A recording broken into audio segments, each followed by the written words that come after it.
Olá, boa tarde. 19 de janeiro de 2017. Estamos começando mais uma quinta técnica, às vésperas da posse de Donald Trump, que será amanhã. Eu sou Fausto de Arruda Botelho, transmitindo aqui dos escritórios da Enfoque. E, como sempre, vamos analisar os mercados do Brasil e do exterior. Começando pelo índice Bovespa. Vamos lá. Semana passada nós mencionamos que o índice estava...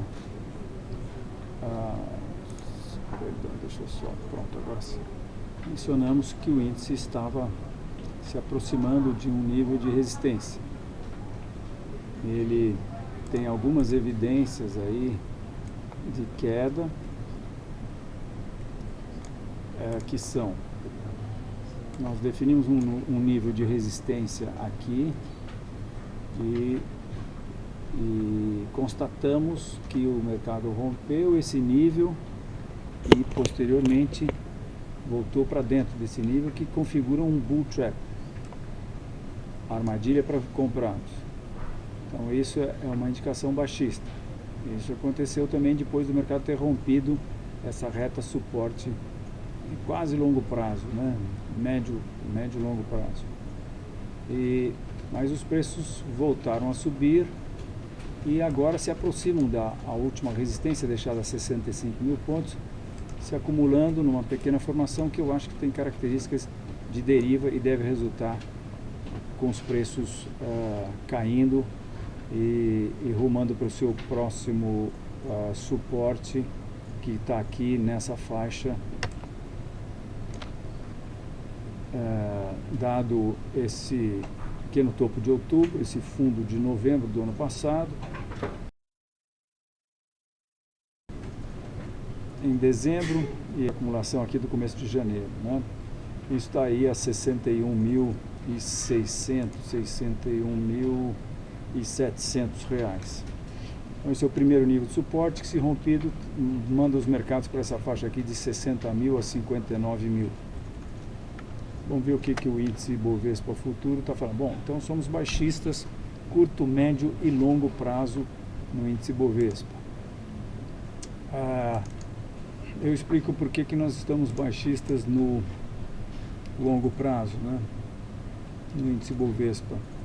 O índice Bovespa Futuro parece que é um índice Bovespa da Enfoque, porque ele é um gráfico artesanal que é ajustado a cada 2 meses. A gente ajusta os fechamentos do mês presente e do mês futuro. Então, com isso, a gente vai subindo esse fundo aqui, por exemplo, a cada 2 meses a gente vai subindo ele, né? Esse é o que a gente chama de gráfico perpétuo. Então, a gente vê claramente que os preços estão nessa tendência de baixa, delimitada por essa reta de resistência de longo prazo, né, que vem desde 2008, no caso do índice futuro. E aí a gente vê que os preços tocaram essa reta uma vez mais em outubro, novembro do ano passado, e essa reta segurou os preços, mandou os preços para baixo, e eles romperam essa reta suporte de médio prazo.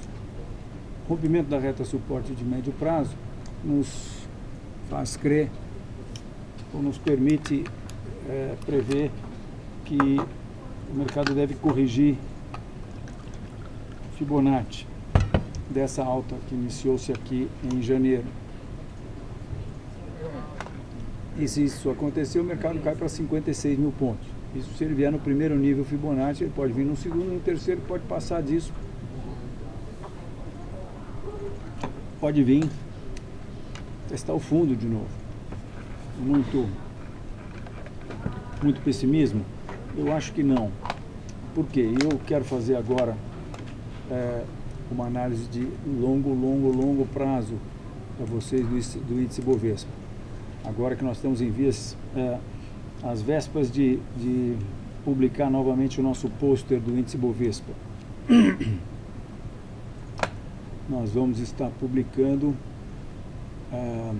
para quem não conhece, esse pôster aqui.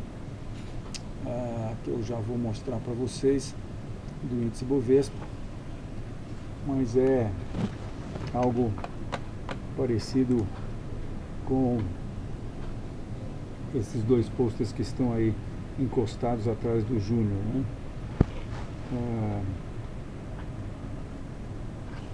Mas eu quero mostrar para vocês uma foto do pôster. Só mais um segundo, imagens aqui, sim. Agora sim, o pôster, que é isso aqui, mais ou menos, né? Então nós estamos publicando esse pôster e a última vez que nós publicamos, os preços estavam assim. Só um detalhe do pôster: a gente tem aqui embaixo uma faixa com os presidentes, aqui é uma faixa com as moedas que nós tivemos, os dinheiros, as notas do dólar, e aqui esse borradinho que vocês estão vendo aqui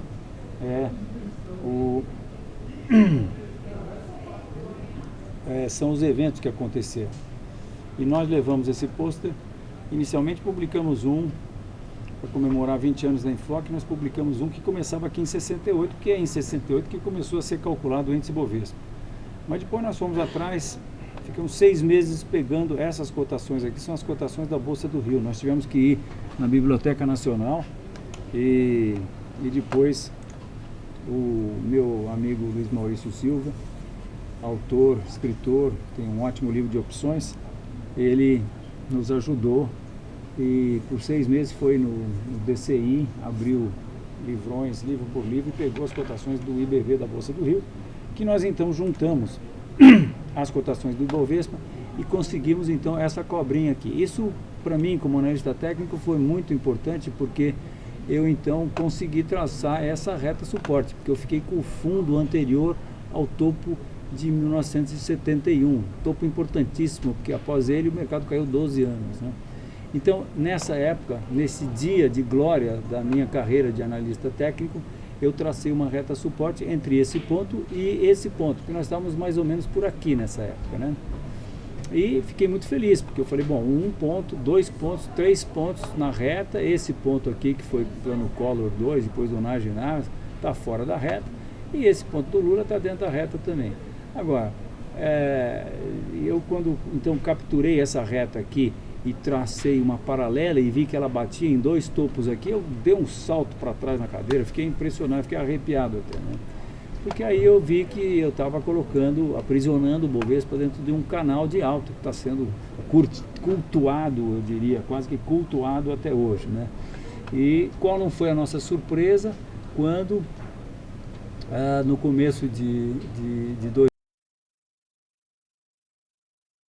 2016, do ano passado, os preços eram um canal e ele então, a partir daí subiram e foram fazer o rally, a alta de 2016, né? Muito bem, esse aqui é o pôster que, se você é cliente da Enfoque, ou se você é diretor de alguma instituição do mercado, você vai estar recebendo.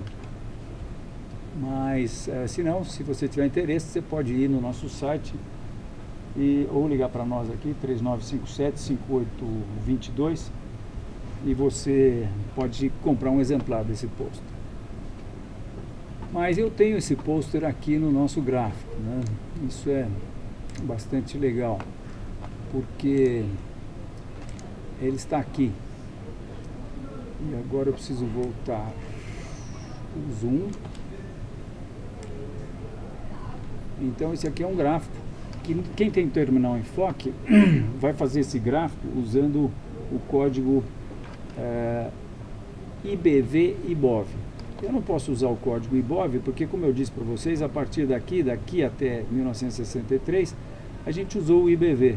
E eu não posso chamar isso de Ibovespa, porque não é só as cotações do Ibovespa. Então nós criamos um outro código. Se você quer construir esse gráfico no terminal Enfoque, os parâmetros são que você utilize o código IBV-IBOV e aí divida, quer dizer, indexe ele com o dólar comercial e a gente inflaciona o passado, né? Porque aí você mantém a escala em reais.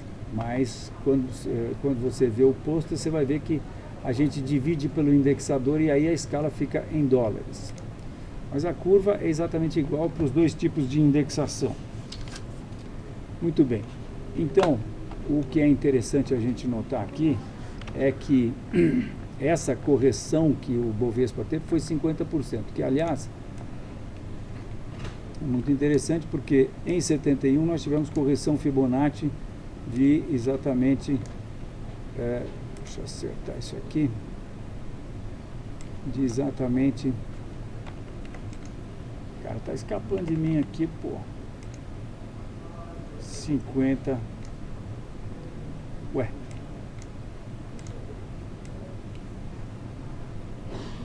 por cento.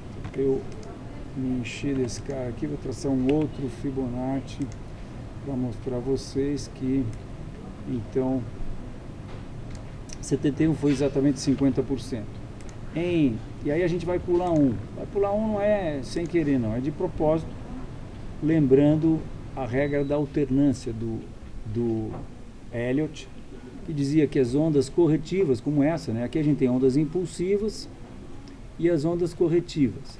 Então, as ondas corretivas, segundo Elliott, se alternavam em complexidade. Essa aqui é uma onda simples, essa aqui é uma onda complexa. Essa aqui é uma onda simples ABC. Eu acho que nós estamos tendo uma onda complexa. Mas só para terminar, eu vou mostrar aqui para vocês que quando a gente pula um aqui, um ciclo, esse próximo aqui também fez correção de 50%. Agora, acontece que esse daqui, que foi o ciclo que teve o topo em 1986 no plano cruzado, o mercado, a gente tem que pôr mais um nível Fibonacci aqui, que é o nível de 21, que dá o nível de 78,6. Isso aqui é 78,6. Ele veio abaixo desse nível, ele veio a mais de 80% de queda em relação a essa alta que ele havia tido, né? Então, isso pode sim, muito bem acontecer agora. Vai depender de... Nós estamos aí agora numa situação muito cômoda, porque a gente tem que... se isso acontecer, provavelmente essa reta de resistência não vai ser rompida, ou vai ser rompida e desrompida, mas o mercado não vai acabar não passando essa reta de resistência e vai voltar a cair. E, logicamente, amanhã nós estamos com esse mega evento fundamental, que é a posse de Donald Trump. E em relação a isso, eu vou falar com vocês em seguida, porque isso é muito importante, né? Muito importante mesmo. Então, só para deixar registrado, né, aqui no índice Bovespa, a gente tem o rompimento dessa reta suporte de longo prazo aqui. E isso é ponto para que os mercados caiam, né?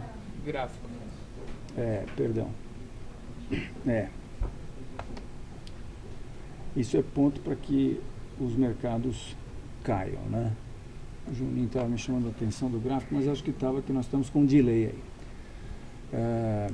Muito bem. Então, a minha análise de longo prazo no Bovespa é que nós estamos num ponto de indefinição agora, mas eu quero crer que existe uma grande possibilidade que o mercado faça isso aqui. De repente venha pôr um novo ponto na reta, ou de repente até um ponto fora da curva da reta aqui, né? Como aconteceu em 1991, plano Collor 2. Mas, de qualquer maneira, existe também a possibilidade de que o mercado tenha feito fundo. Aliás, eu diria que se não fosse pela próxima análise que eu vou fazer agora, que é a análise do S&P, eu acho que era boa a chance de nós já termos feito o fundo aqui no Brasil e aí a gente partir pelo menos para não cair, né? Lateralidade no mínimo e alta vagarosa aí. Mas ocorre que nos Estados Unidos nós temos a seguinte situação. Bem, cá está o gráfico do índice Bovespa, perdão, do Dow Jones, indexado pelo CPI, que é um gráfico que a gente traz desde 1913, E ele começa em 1913, porque é lá que começa a ser calculado o CPI, o Consumer Price Index, que é o índice de inflação americano. Muito bem.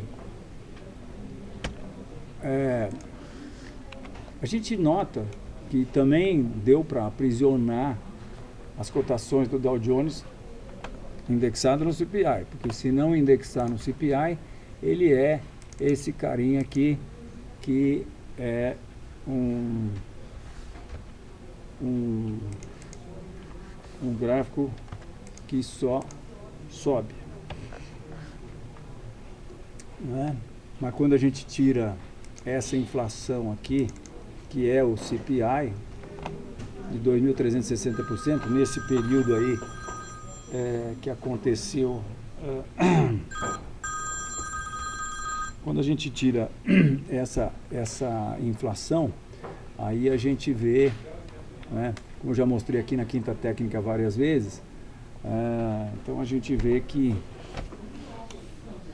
esse gráfico do Dow Jones, que, por exemplo, teve essa acumulação durante 16 anos aqui embaixo de 1.000 pontos, tirando a inflação, essa acumulação vira uma queda de proporções, essa queda aqui de proporções comparáveis a 1929, né?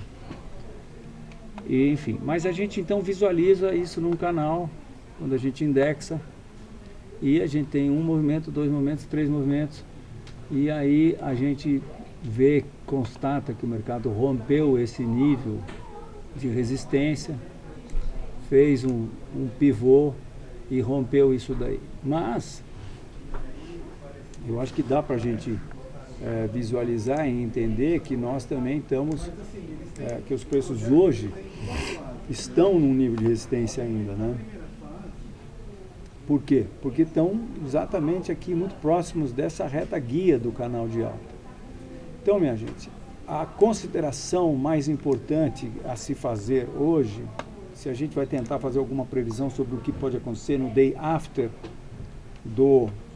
da posse do Donald Trump, é que depois dos preços terem subido a partir de 2009, fundo do subprime, depois dos preços terem subido 170%, eles encontram-se numa zona de resistência,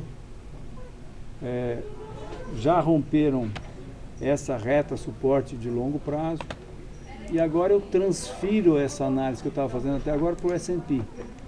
O S&P que também nos mostra, o S&P, porque é o S&P que manda no mundo, né? Eu sempre digo isso, ele é o ativo mais importante que existe, então é melhor a gente fazer a análise mais afinada aqui nele. Então o que a gente vê no S&P? A gente vê rompimento dessa reta suporte, a gente vê que o mercado a partir do fundo do subprime subiu 200%, 201%, e a gente vê que o S&P está no nível mais alto da história. Então,